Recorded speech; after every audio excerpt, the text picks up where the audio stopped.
Hello guys, आपका स्वागत है एनिमे टूम्स यूट्यूब चैनल पर। आज हम देखने वाले हैं लॉर्ड ऑफ द मिस्टीरियस के एपिसोड नंबर 3 को। इसके पहले एपिसोड की लिंक आपको डिस्क्रिप्शन में मिल जाएगी। एपिसोड की स्टार्टिंग में हमें दिखाया जाता है कि ब्लैक थॉर्न कंपनी में डन स्मिथ एक आदमी से पूछताछ कर रहा था। यह आदमी वही है जिसको हमने पहले एपिसोड में क्लाइंट का पीछा करते हुए देखा था और इसका नाम जेंकिंस है। डन अपनी बियॉन्डर वाली पावर का यूज करके उसके सपने में झांकता है और उसको पता चलता है कि एंटागोरस फैमिली की नोटबुक इसी के पास थी और इसने उसको बेच दिया। लेनर्ड अब उसकी गर्दन पर एक सिंबल को देखता है और वो समझ जाता है कि ये आदमी सीक्रेट ऑर्डर के लिए काम करता है। फिलहाल के लिए आप लोग समझ लीजिए कि सीक्रेट ऑर्डर एक बुरे लोगों का ग्रुप है एंड ये समझ जाता है कि सीक्रेट ऑर्डर वाले भी एंटागोरस फैमिली की नोटबुक के पीछे पड़े हुए हैं और इनको वो नोटबुक सीक्रेट ऑर्डर वालों से पहले ढूंढनी होगी। तभी इनको एक आदमी आकर बताता है कि क्लेन को एंटागोरस फैमिली की नोटबुक के बारे में कुछ पता है। हमने पिछले एपिसोड में देखा था कि क्लाइन ने सपने में देखा था कि एंटागोरस फैमिली की नोटबुक उस किडनैपर वाले घर में है। अब ये सब लोग किडनैपर वाले घर में पहुंच जाते हैं और उनको एक कमरे में एक औरत की लाश पड़ी हुई दिखाई देती है जो कि सड़ रही थी। लेनर्ड कहता है कि इसके सामने वाले कमरे में किडनैपरों ने उस बच्चे को रखा था। कितनी अजीब बात है ना कि इन लोगों को उस घर में वो नोटबुक ही नहीं मिलती है और उनको पता चलता है कि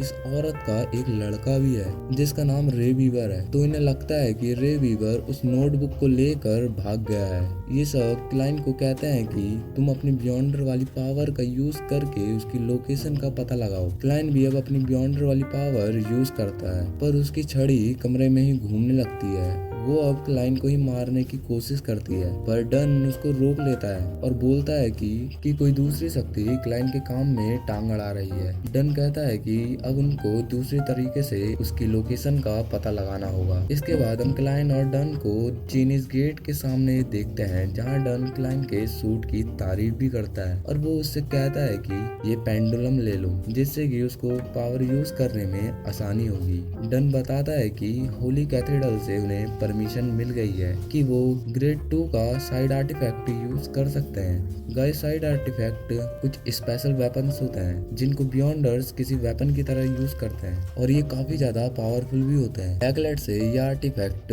इनके शहर टिंगेन लाया जा रहा था। बैकलेट से 3 लोग उस आर्टिफैक्ट को लेकर आते हैं जिनका नाम था बोर्निया और हार्सन। ये दोनों सीक्वेंस 8 के बियॉन्डर है और इनके साथ डेली नाम की एक लड़की भी है जो कि सीक्वेंस 7 की बियॉन्डर है। डेली से क्लेन एपिसोड 1 में भी मिल चुका था और हार्सन बताता है कि हमारा मिशन बहुत खतरनाक है, इसमें हम सीयर वाले बियॉन्डर को नहीं ले जा सकते क्योंकि इसके पास कोई लड़ाई वाली पावर ही नहीं है। एंड जो आर्टिफैक्ट ये लोग लाए थे उसका नाम था 2049। डन पूछता है कि 2049 कुछ ज्यादा नहीं हो जाएगा। हार्सन बोलता है कि अगर तुम श्योर हो कि रे वीवर एंटागोरस फैमिली का ही वंशज है तो इससे अच्छा आर्टिफैक्ट ही नहीं हो सकता उसको ढूंढने के लिए। यह आर्टिफैक्ट एंटागोरस फैमिली वालों ने ही बनाया था। फिर ये लोग आर्टिफैक्ट को बाहर निकालने वाले होते हैं और हार्सन सबसे कहता है कि अपने हाथ ऊपर नीचे स्विंग करो, कुछ भी हो जाए रोकना नहीं। क्लाइंट सोचता है कि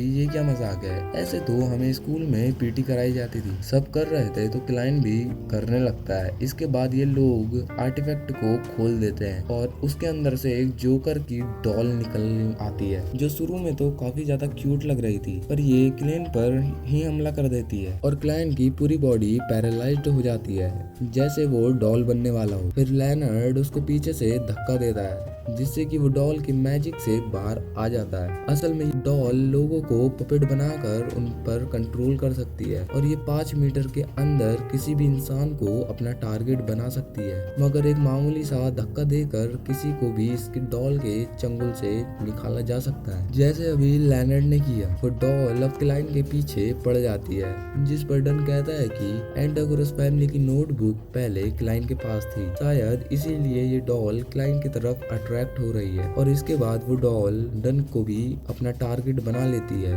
तभी डेली धक्का मारकर डन को फ्री कर देती है, इसलिए ये लोग अपना हाथ ऊपर नीचे कर रहे थे ताकि ये डॉल किसी को भी कंट्रोल करने की कोशिश करे तो पता चल सके। अब लेनर्ड डॉल के सामने रे वीवर का कोट पटक देता है, जो देखकर डॉल काफी ज्यादा गुस्सा हो जाती है। इससे पता चलता है कि रे वीवर एंटागोरस फैमिली का ही वंशज है। ये उसकी लोकेशन तक इन्हें लेके जा सकता है। ये लोग बाहर निकल जाते हैं और बाहर भी ये लोग अपना हाथ ऊपर नीचे कर रहे थे, जो देखकर क्लाइन को काफी ज्यादा शर्म आ रही थी। एंड दूसरी तरफ हम रे वीवर को एक पुराने से घर में देखते हैं, जहाँ वो एंटागोरस फैमिली की नोटबुक की पावर को अपने अंदर अब्सॉर्ब करने की कोशिश कर रहा था, जिसके लिए वो एक रिचुअल भी परफॉर्म करता है। वो नोटबुक को अपने पेट के अंदर समा लेता है, लेकिन कुछ गड़बड़ हो जाती है और वो एक मॉन्स्टर बनने लगता है। तभी यहाँ पर एक जोकर आता है और इसे भी हमने पहले एपिसोड में देखा था। ये जोकर सीक्रेट ऑर्डर के लिए काम करता है। वो यहाँ नोटबुक लेने ही आया था। वो देखता है कि नोटबुक तो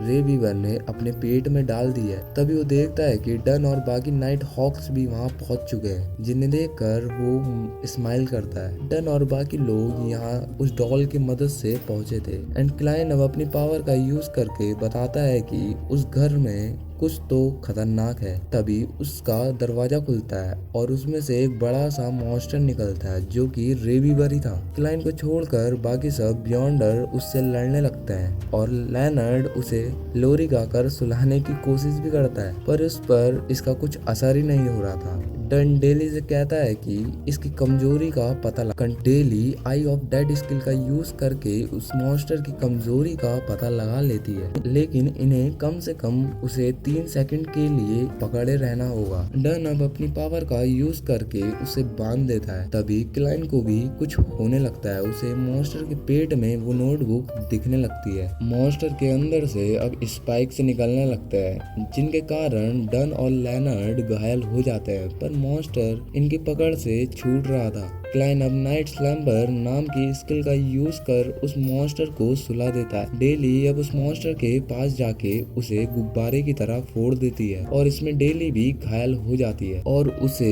हीलिंग पोर्शन देकर ठीक कर दिया जाता है। फिर क्लाइन उस नोटबुक को उठा लेता है। तभी वो जोकर उस नोटबुक को छीनने की कोशिश करता है। तभी डन उसे गोली मार देता है, पर ये बस एक छलावा था। डन क्लाइन से कहता है कि इस नोटबुक को छुपा लो और 2049 के पास मत जाना। और ये जोकर सीक्वेंस 7 का बियॉन्डर है, यानी वो इन सब से ज्यादा स्ट्रॉन्ग है। वो अकेले ही इन सब पर भारी पड़ रहा था और वो फाइट सीन कमाल का था। वो सर्कस के जोकर की तरह ही कलाबाजियां लगाने लगता है और कोई अटैक उसे छू भी नहीं पा रहा था, लेकिन क्लाइन की गोली उसके पेट पर लग जाती है और वो उस घाव को अपने पेट से हाथ में ट्रांसफर कर लेता है। इसके बाद सबको चकमा देकर वो 2049 का बॉक्स खोल देता है और उस डॉल को आजाद कर देता है, जो बाहर आते ही सबको फ्रीज कर देती है और वो डॉल उन्हें पपेट बनाने लगती है। वैसे तो वो एक साथ 2 लोगों को ही कंट्रोल कर सकती है, पर एंटागोरस फैमिली की नोटबुक की वजह से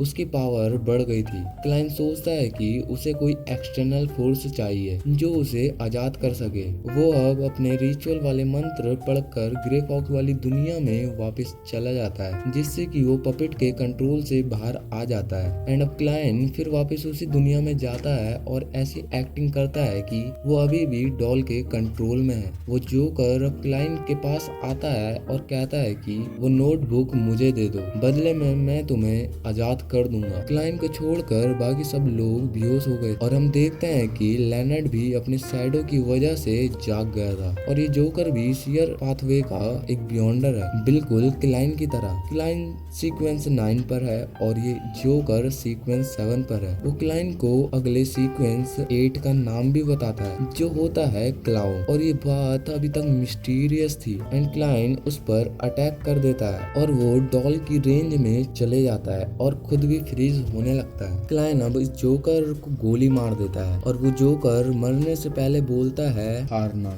जिसका मतलब क्लाइन को भी नहीं पता था। इसके बाद पपेट का बॉक्स बंद कर दिया जाता है और सब लोग नॉर्मल हो जाते हैं और लेनर्ड क्लाइन की तारीफ भी करता है कि तुम मेरी तरह ही स्पेशल हो। फिर एंटागोरस फैमिली की नोटबुक को चीनीज गेट के अंदर बंद कर दिया जाता है और अब क्लाइन उसके खतरे से बाहर है। डन भी क्लाइन की तारीफ करता है कि आज उसने अच्छा काम किया है। क्लाइन वहाँ पर जोकर की बॉडी भी देखता है, जिस पर डन उसे कहता है कि तुमने कोई गलत काम नहीं किया है, इसे मारकर तुमने बहुत लोगों की जान बचा ली है। क्लाइन डन को बताता है कि उसे अगले सीक्वेंस 8 का नाम पता चल गया है, जो कि क्लाउड है। अगले दिन हार्सन 2049 को लेकर जाने लगता है और वो क्लाइन की तारीफ भी करता है कि एक सीक्वेंस 9 होकर उसने सीक्वेंस 7 वाले को हरा दिया। उसने क्लाइन से अच्छा सीयर आज तक नहीं देखा। फिर ये लोग यहाँ से चले जाते हैं और डन क्लाइन से कहता है कि घर जाकर आराम करो। क्लाइन को तभी महसूस होता है कि उसका पोर्शन जो है वो अब डाइजेस्ट हो गया है। नॉर्मली पोर्शन को डाइजेस्ट करने के लिए 2 से 3 साल भी लग जाता है। क्लाइन को जानना था कि हॉर्नाकिस शब्द का मतलब क्या है। वो अपनी यूनिवर्सिटी के हिस्ट्री टीचर के पास जाता है, जिसका नाम मिस्टर अजिक है। अजिक बोलता है कि उसे भी इस शब्द के बारे में ज्यादा कुछ नहीं पता। क्लाइन ने अजिक को नहीं बताया कि वो एक बियॉन्डर बन गया है। अजिक क्लाइन को बताता है कि वो थोड़ा संभल के रहे। इसके बाद क्लाइन यहाँ से चला जाता है और हम देखते हैं कि अजिक कोई मामूली टीचर नहीं है। उसके शैडो में से एक स्केलेटन बाहर निकलता है और ये एपिसोड यहीं पर खत्म हो जाता है। अगर ये वीडियो आपको अच्छी लगी तो लाइक, सब्सक्राइब, कमेंट जरूर कीजिएगा। मिलते हैं आपसे नेक्स्ट वीडियो में। जब तक के लिए अलविदा।